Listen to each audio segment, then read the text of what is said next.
Good morning mga lods. Ito yung binabantayan mo tindahan lods. Kunti lang yan mga lods. Hindi naman masyado karamihan yan. Yan o. Hindi naman masyado karamihan yan mga lods. Habang wala pang pasok, ako muna nagbabantay nito.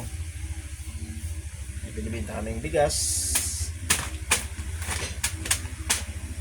At saka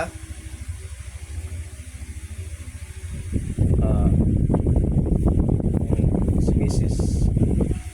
Maya mga bandang alas na gigisingin ko na yan kasi